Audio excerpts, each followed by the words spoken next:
Hi guys, welcome to another episode of That Gardener channel. Today we're going to be talking about a very interesting crop and an experimental vegetable that we have been growing. Actually our first year that we grew corn in 2020 and they're just ready to be harvested. Actually some of them are getting a bit too dry. So we thought we just take a peek at some of the crops that we got, and it was totally experimental for us. We don't know much about growing corn. The easiest way to really tell is to take a peek by opening them up and to really put your nail into the corn cob, into the kernel, and to see if any milky white residue comes out. If it does, that means it's ready, and if you see it's still watery, that means that need to give it a bit more time. So I can see already most of them look quite ready. So we're just going to open them up and see what we have. So with the corn, one of the important things to know is that they love warm weather, they love warm soil, they need a lot of sun, they need at least 8 hours of sun. That's really key for corn to grow. What's really also important to note is that the soil should be quite warm. They rot if you have cold soil, and if it's too hot, then they start to also not do very well. They start to dry out.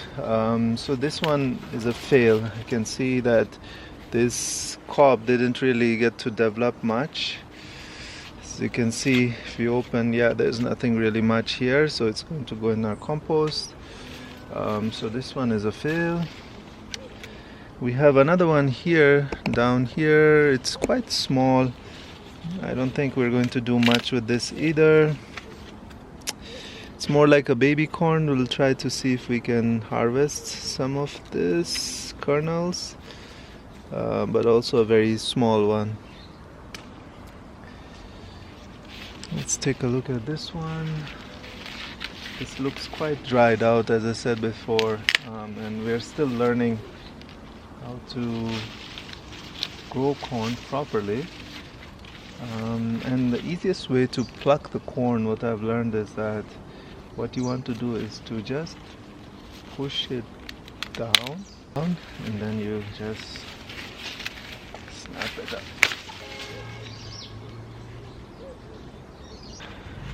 So I think this one is also not that great. We don't have too many kernels that look good on this. Just with these, we're just going to put them back in the soil for trying to grow them again. Something we did with these kernels is that we soaked them for about a day, and that really helps for the seed to germinate a bit faster, but also it increases the rate of germination as well.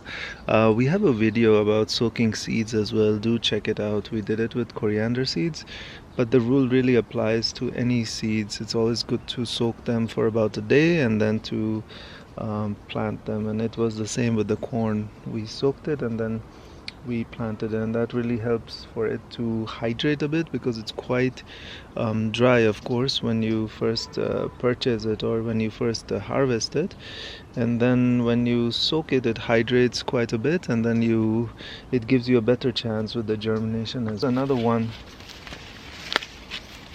cob here that looks ready. This one again looks like it's not a ton of kernels. It's very few kernels, as you can see, so it's another failed one, I would say.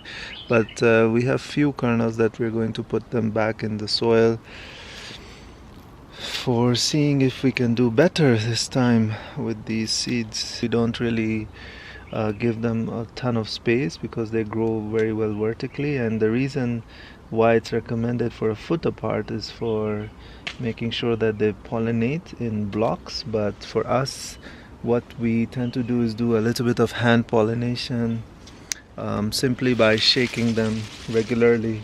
So what happens is the pollens, that when they're falling on these husks, they get essentially pollinated for cob to come out. So I think we didn't do really well this time around with these few of the cobs. Let's see if we have anything here.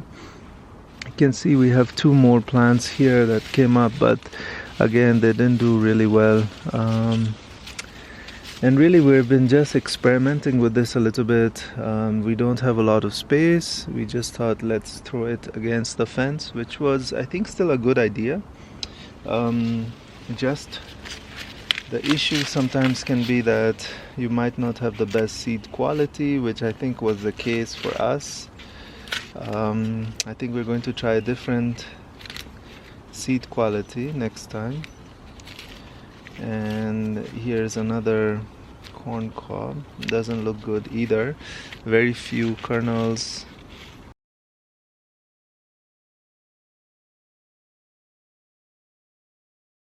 So corn loves to have a very nice fluffy soil. As you can see, we have a ton of compost, and also do really well with some of the creeper plants like strawberries and pumpkins. Since corn grows vertically, you can actually use some of that soil, some of that space below to plant some of these climbers and let's say the creeper plants. And really what's also important with the corn is that you want to make sure that you water it. They're quite drought resistant, but you want to make sure you water it at least once in 8 days or 7 days. That's quite sufficient. They can make it with 10 days, but if you're growing the sweet corn quality, or if you're growing the sweet corn variety, you want to make sure that you water it at least once a week, otherwise it becomes quite starchy. What's really important also with the corn is that you want to also ensure you have enough time from the planting of the seeds to the harvesting, because it takes 90 days for it to come to maturity, so it's quite a lot of time. So you want to make sure that the entire 90 days it's quite warm, otherwise it's going to rot and not do so well. And it really does, as I said before, needs warm soil and about 8 to 10 hours of sun per day. So it really is one of those crops that you want to make sure the entire life cycle is within hot summer days. So here's another one, and looks like we have success with this cob. It looks really good. Let me get a close-up. You can see it's really nice kernels, and we know it was ready because the husk had become brown and it starts to fall down as well, the tassel, and it's looking really good. Actually, this cob might be a success for us, and this is another beautiful rainbow variety. You can see the different color kernels. Looks gorgeous. So excited we got at least one cob, and again, I mean, we were just trying out this. We didn't expect at all any harvest, just to experiment and try out our space, but looks like this one is really a good one. So I think we're going to enjoy this small one. Not much of a harvest here. Looks like that might be it. So I think that's really it, guys. It's definitely worth growing these corn and to give it a try, experiment. It's always a good fun. Even if you don't expect a lot of harvest, I think it's totally worth it. They are so beautiful, even if you don't get a lot of the harvest. Really plants to grow vertically against your fence, and that's what we were doing with cassava and also the creepers at the bottom. So it's a really great use of space. They don't need a lot of fertilizers. They don't need a lot of love. I think watering once a week or 8 days to 10 days is enough. Putting a lot of compost is important because they do love nitrogen.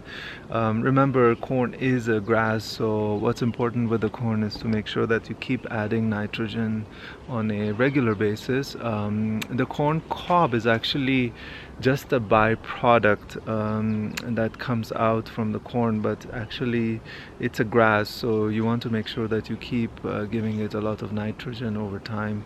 So I hope you guys enjoyed this video. Please do hit the like or subscribe button if you liked it, and we hope to see you on the next one. See you guys. Bye.